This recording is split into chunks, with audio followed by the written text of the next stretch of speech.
Rocky's first fan concert is like one of the best K-pop concerts that I attended. Ang lala pa ng PCD ko. Super, super sulit. Imagine, I got yung Wish package. So that's like the highest tier, which is like you get sound check, group photo. So you have like the 1:10 group photo, which is guaranteed. And then there's the high bye pa, which Rocky made it into a high touch later on.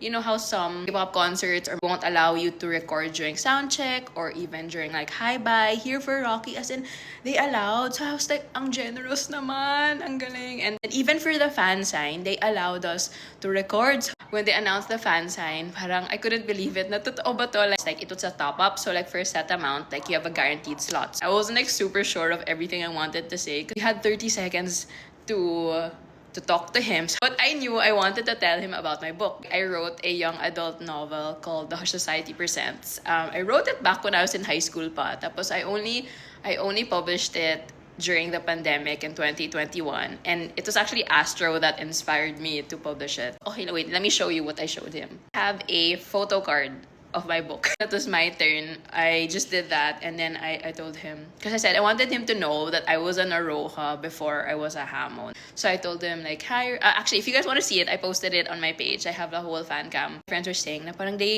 Rocky doesn't rush. So I think there were some people, I think I'm watching some fan sign videos, it went over 30 seconds. Grabe, ang generous talaga. Even the like staff themselves, like they're so nice about it. Like I think the time was up na. They're not like rushing you. Like they're just there and being really nice. They say it nicely, natapos na ganun. I have to commend like Wish Us Luck. It was so efficient.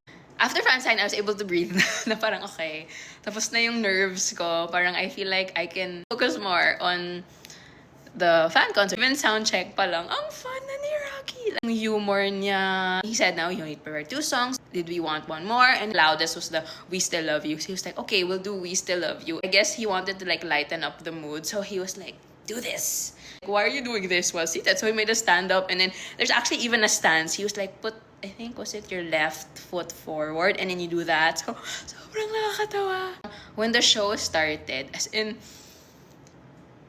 I don't know how to describe this feeling, but like when I saw him in front of the stage, sabi ko, is this really happening? Na totoo, parang ang lapit niya na nandyan na siya. Pero at the same time, parang I had this feeling of being so grateful. Sabi, the talent that Rocky has, and then I don't know even how to explain. Parang he makes dancing look so effortless. Now when he does those jumps, or like, I don't know the terms, okay, like when he spins and then he's jumping, na parang, why did it look so easy? Sabi yung vocals niya, and then even, basta his humor was so even funny na parang super matched with the Pinoy humor too. 2 hours then the fan con, it really flew by. Every single portion of the show was super entertaining. I performed like 21's I Am the Best. My gosh, the energy was amazing, super fun. And I wish like more people would see that video kasi sobrang galing ni Rocky, as in, I cannot shut up about that. It was nice then after the show na parang naging yung high bye, naging high touch. Like I saw like several people would go like that. So for example,